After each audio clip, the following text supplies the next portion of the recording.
Hello everyone. Currently I am working at Praveen Patil College of Diploma, Engineering and Technology. Today I am going to explain the architecture of Android and directory structure.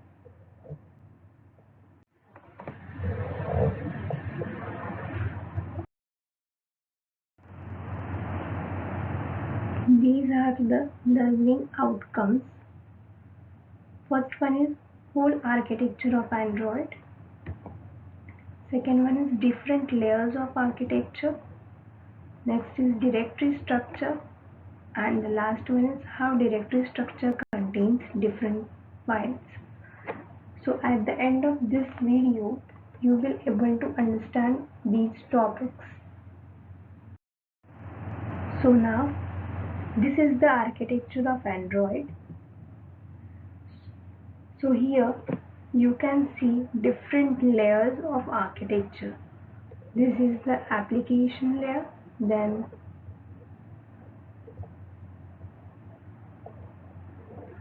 this is the applications layer, then application libraries, Android runtime and Linux kernel.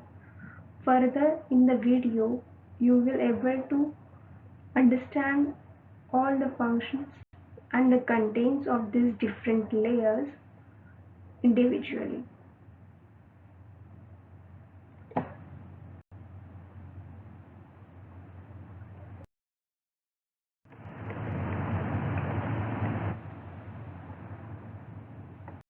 So now the first layer of the architecture means the bottom layer of Android architecture is Linux kernel. Actually, the Linux kernel provides a level of abstraction between the device, which is hardware, and it contains all the essential hardware drivers like camera, keypad, display, etc. So device driver is nothing but a small software program which enable us to communicate with hardware through the software. So in every operating system, the kernel plays an important role.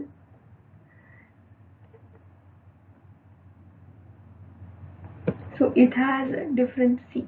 You can see here, this is the display driver, then camera driver. So every device has these different functions, and every these functions has a driver which is managed by kernel. You can say that kernel is the heart of your operating system.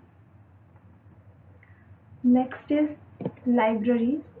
So here you can see different libraries which comes under Android architecture, right?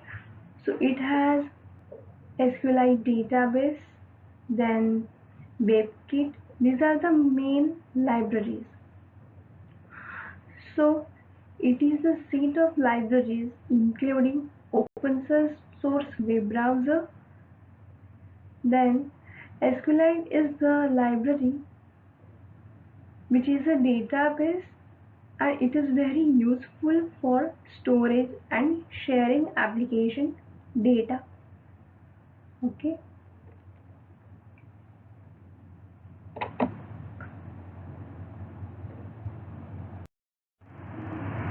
So now again this is your architecture, and now we are going to see the Android libraries in detail. So here is first Android dot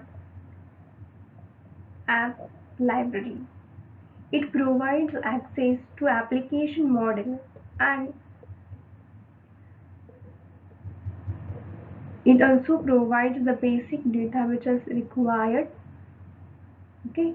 Then next is Android.content. Whenever we have to access a particular content, and the communication between the application is managed by Android.content library. Next is Android.database. Mainly in Android, the SQLite database is used as management classes. So it includes content provider. Content provider is nothing but which provides the content to an application. Because of this, the communication between the application becomes easy. The next is Android.view.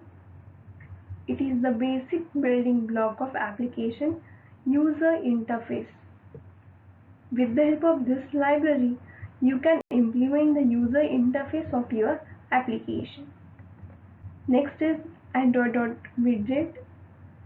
Actually, this is the very favorite library of all the students because it is the it has different options such as button, label, and we can use this different option, and because of this the UI of your application becomes very beautiful. And the last is WebKit. WebKit is a set of class which is intended to allow web browsing capabilities to be built into applications. So all these libraries comes under this libraries layer of your Android architecture.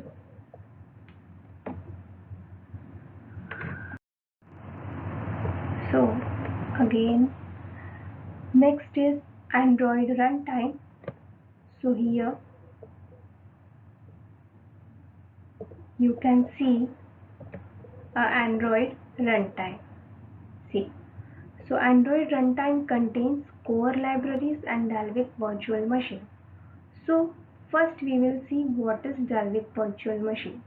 Dalvik virtual machine is nothing but it is just like a Java virtual machine, as JVM provides the bytecode which helps us to run a Java code at different platforms.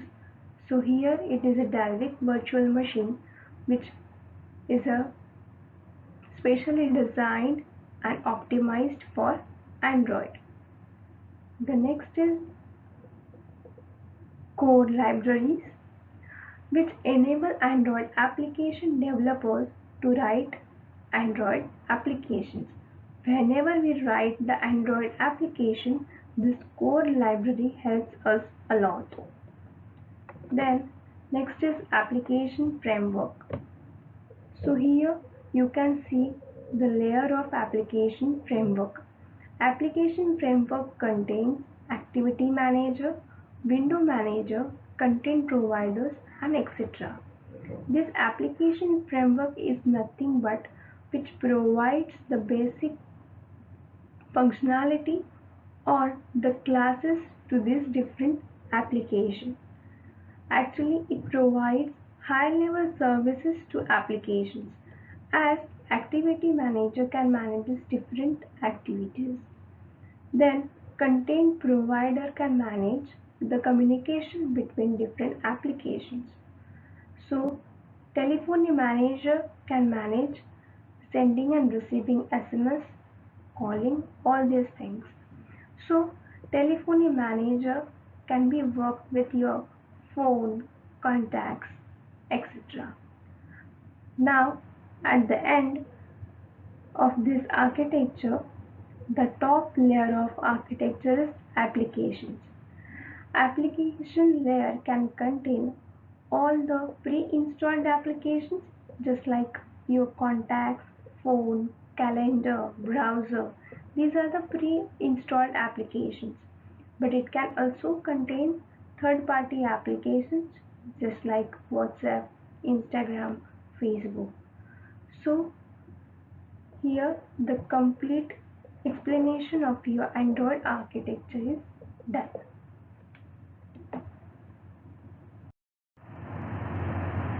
So now the next one is directory structure. Okay. Directory is nothing but the path where all your folders can store. So in Android, the directory structure plays an important role because it has different folders which contain different types of files. The root folder, the main basic folder, is your My App folder. It has these different folders such as app, build. Then this folder mainly contains r.java file. Here you can see app contains again one source folder.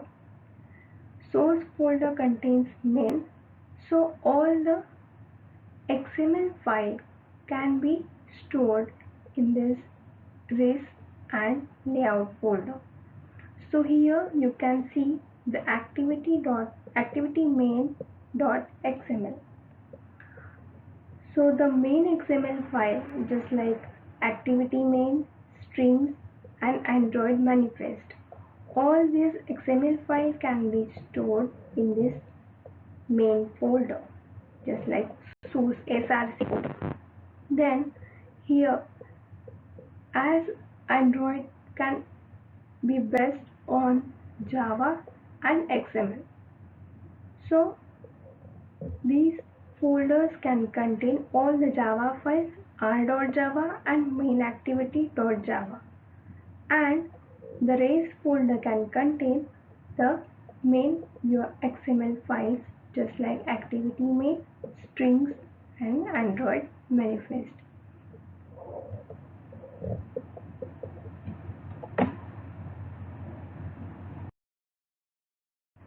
So here is the end of your session. Thanks for watching.